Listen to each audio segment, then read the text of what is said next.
பண்ண முடியாது. நான் 2 மணி நேரம் அப்சர்வேஷன்ல வச்சு தான் அனுப்புவேன். உன்னால முடிஞ்சதை நீ செய். நீ பணம் கட்டாம போ. சிஸ்டர், வெண்டிலேஷனை கண்டினியூ பண்ணுங்க. சார், அதுக்கு எப்படி சார் செலவாங்க? ஒரு 3.5 to 4 லட்சம்.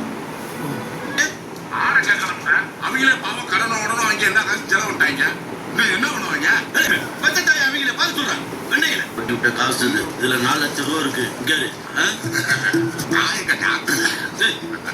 சரியா? நீயா கொடுத்ததா கூட காப்பாத்திட்டோம். இந்த ஆபரேஷனையும் பண்ணி பார்த்துட்டோம்டா நல்லதுன்னு தோணுதுன்னு. ஒரு 3 லட்சம் கடன் ஆனாத்தான்டா. எப்படி பார்த்தாலும் நமக்கு வர லாபத்தை தான் நட்டான். இப்படியே விட்டோம்னா முதல்ல நட்டோம்னே. காப்பாற்ற வாய்ப்பு காசு கட்சித்தனை பண்ணிட்டு நம்மளை காப்பாற்றாம விட்டாங்க. நமக்கு எப்படி இருக்கு? என்னத்தே பண்ணி கிளவிய நான் காப்பாத்திக்கிறேன், நீங்க ஒதுக்கிங்க. கிளவி எந்திரிச்சு வந்து நகையை பிரிக்கிறப்ப அதை செலவழிச்சதுக்கு ஏற்ற மாதிரி தான் பங்கு. ஒத்த பவுன் கூட கொடுக்க விட மாட்டேன். 7.5 கூட்டிடுவேன். எல்லாம் ஒரு சேரத்தான செலவழிக்கணும். நீ மட்டும் செலவழிச்சா என்னடா அர்த்தம்? அப்ப என் மகன் சுருதியாசன் கல்யாணத்துக்கு உசிலம்பட்டி கொண்டவளத்தேன் கோயின்ட்ட நான் கடைச்சிட்டு போட்டு வச்சிருக்கேன். கலெக்ட் கொடுக்குறேன். வேற என்ன?